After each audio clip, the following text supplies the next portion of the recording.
اعوذ باللہ من الشیطان الرجیم، بسم اللہ الرحمن الرحیم۔ السلام علیکم ورحمۃ اللہ وبرکاتہ۔ تمام دوستوں کو چینل کے اندر خوش آمدید کہتے ہیں۔ بات کرنے والے ہیں پسند کی شادی کے وظیفہ کے متعلق۔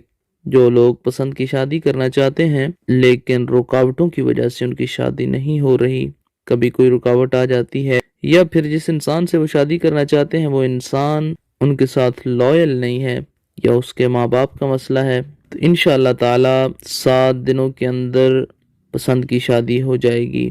جس انسان سے آپ چاہتے ہیں اس انسان سے آپ کی شادی ہو جائے گی۔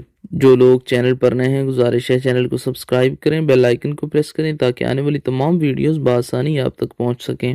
بات کرتے ہیں آج کے وظیفے پر۔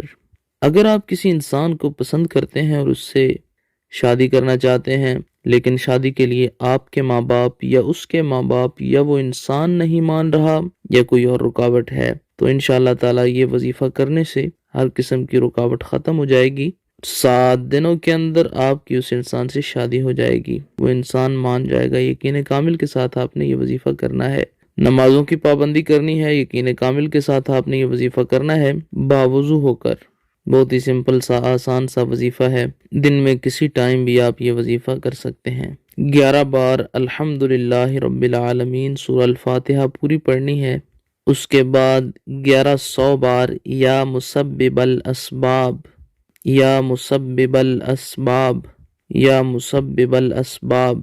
اس کے بعد 11 بار سورۃ الضحیٰ، والضحیٰ واللیل اذا سجا ما ودعک ربک وما قلی۔ یہ سورہ مبارکہ پوری پڑھنی ہے، اول آخر میں 3 بار درود پاک پڑھیں۔ اس کے بعد دعا کریں۔ جس قسم کی بھی رکاوٹ رشتے کے اندر آتی ہے اس کو مینشن کر کے دعا کریں۔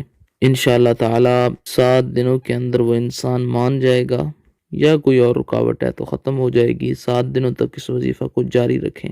اللہ کریم تمام لوگوں کی مدد فرمائے۔ جو لوگ یہ وظیفہ کر رہے ہیں اللہ رب العالمین ان کو کامیابی عطا فرمائے، آمین یا رب العالمین۔